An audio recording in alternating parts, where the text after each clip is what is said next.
Welcome sa Durs TV. Kung interesado ka sa ganitong news, huwag kalimutang isubscribe ang ating YouTube channel. Maraming salamat! Welcome po ulit sa ating panibagong update tungkol sa Kim Pao. Ihahatid ko po sa inyo ang pinakabago at pinaka-latest na mga kaganapan tungkol sa kanila.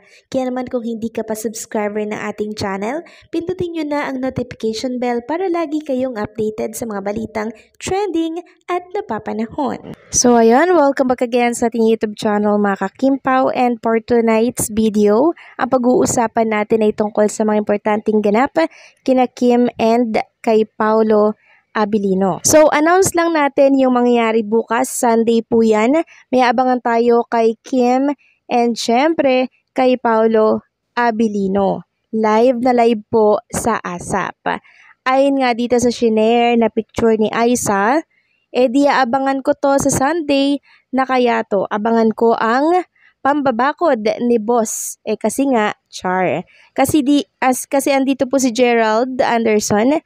And syempre marami pong kalalakihan na kasama po ni Chinita Princess dito. Sabi nga dito, memorable performances from Gerald, Don Bell, JM Piang, and many more. ASAP showcases explosive act from Kim Pao, James, and Maki. So meron tayong abangan bukas po yan mga ka-Kim Pao. Samantala, ngayong araw naman po ng Sabado, present si Chinita Princess dito po sa It's Showtime. So babasahin lang natin itong write-ups po ng Abante.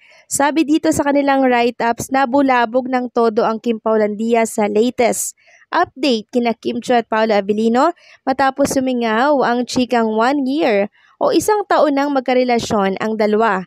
Naging sentro ng argument at iba't ibang opinyon ang naturang balita sa lahat ng mga pani na sumingaw sa mismong programa namin sa Duar Abante Radio ng AE Minin. Nabash ang partner namin sa radio show na si Don Sermino sa palitan ng mga opinyon ng mga pani matapos sabihin nitong mula sa isang reliable source na 1 year nang magjowa ang Kim Pao.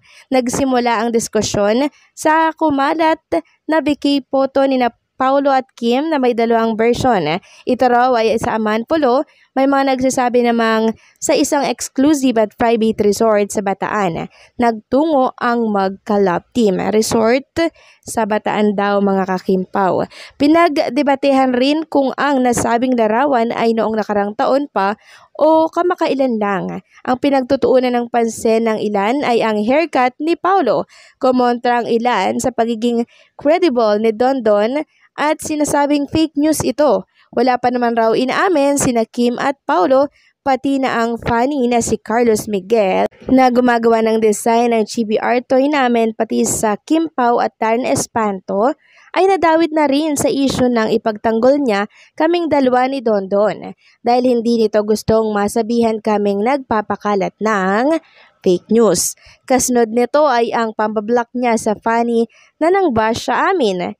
Himutok nga ni Carlos Miguel, nagpaliwanag lang naman siya sa pagtatanggol sa amin pero siya ang pinagigilan ng iba. Dalawang magkaibigang panig ang gumiit sa tagal na ng relasyon ni Kim at Paolo.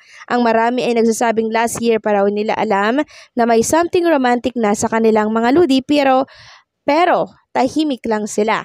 Ang ilan naman ay nagsasabing hindi dapat pangunahan at pakialaman sina Kim at Paolo sa kanilang privacy. Pero sa kabuuan, marami ang masaya sa iisang sentro ng usapan, ang pagiging magjowa na ang Kim Pao. Maging masaya na lang raw ang lahat lalo't hindi na dilululang inaasam nilang pagiging magkasintahan na nina Kim at Paolo. So ito po ay sinulat ni Ray Pumaloy. So nabash pala ng bonggang-bongga itong si Ray Pumaloy and Don Sermino. So kasama naman po talaga yan mga ka-Kim Pao Hindi po yan may iwasan at alam ko sanay na po ang mga writer ng Abante Duar Radio. Samantalang pag-usapan naman natin ang 3 lalaki na di umano ay nakapila kay Chinita Princess. Ayon po yan sa Bulgar. Sabi nga dito, Paolo, Oliver at Jake nakapila kay Kim. I-share po ito ng Kim Pao Kilig Overload sa kanyang Facebook page. And umahan ito mga ka-Kim Pao ng samot-saring komento mula po ito sa mga Kim Pao Nation. Sabi nga dito ng isa, Kim Pao lang sa akin ha. Wala nang kukontra para sa akin si Kim kasi nasa kanya na lahat. Totoo naman lahat ng nagsasabi walang katulad kong BF talaga, stick to one lang. Mapagmahal, totoong totoo. Kung magmahal, wala kang pagsisisihan. Ay, naku naman. Kaya maraming lalaki nagkakagusto sa kanya. Kaya napakaswerte ni Pao sa kanya. Napakabait pa, dapat lang ibigay sa kanya ang lalaking karapat dapat kay Chinita Princess. Sabi pa ng isa, wow, nakapila sila kay Kim Chiu.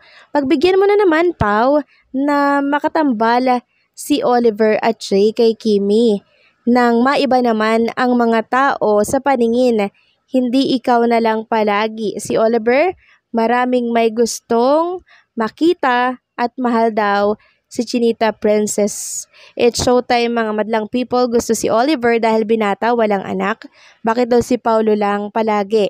So, unang-una mga ka-Kim Pao, hindi ako agree dito syempre, no? Syempre, magagalit po ang mga Kim Pao fans pag nangyari po yun. Ang gusto lamang po nilang makita si Kim and Paolo Abilino. And pag pinartner po sa iba si Chinita Princess, syempre maraming magre-react niyan. Nakararami dapat ang ating isipin. Hindi yung opinion lamang ng iisa or iilan. And syempre, hindi po hahayaan ni Paolo Abilino na mangyari yun mga Kim Pao. Alam naman natin kung ano pong meron kay Kim and Paolo Abilino. Ayaw na ayaw nga pong palapitan ni Paolo Abilino, di ba? Si Chinita Princess, tapos ipapare sa iba. Ibang usapan na yun mga ka-Kim Pao at kilala natin si Paolo, seloso po yan na lalaki. Kaya hindi po ipapareha si Chinita Princess sa iba. Katulad po ng gustong mangyari ng isang netizen dito. And yung mga nakapilang yan, mga ka-Kim Pao, wala na po yan kay Chinita Princess kasi may nanalo na po sa kanya. Walang iba kundi po si Paolo Abilino. At hindi na po nakapila si Paolo Abilino kay Chinita Princess ha. Syempre, si Paolo na po ang nanalo sa puso ni Kim. Kasi kung hindi po nanalo si Paolo Abilino kay Kim Chiu, tingin nyo, ganito yung mangyayari at makikita natin sa kilusan po nila. And syempre, mag-entertain pa si Kim Chiu ng ibang lalaki. Ngayon kasi ang nangyayari mga ka-Kim Pao, hindi na po siya nag-entertain. Isa lamang po ang pinupukosan ni Chinita Princess, walang iba kundi po si Paolo Abilino lamang. Kaya sana po ay tigilan na ang pagliling kay Kim at sa iba pa pong mga kalalakihan dahil taken na po si Chinita Princess and syempre may Paolo Abilino na rin po ito. Ayaw din naman natin, 'di ba, na maling si Paolo Abilino sa ibang mga girls. Kaya ganoon din syempre kay Chinita Princess, ayaw nating nalilink siya sa ibang lalaki kundi kay Paolo Abilino lamang. So agree ba kayo dito mga ka-Kim Pao sa aking komento? Please comment down below. So paano hanggang dito na lamang po ang update natin. Maraming salamat sa patuloy po na pag-suporta.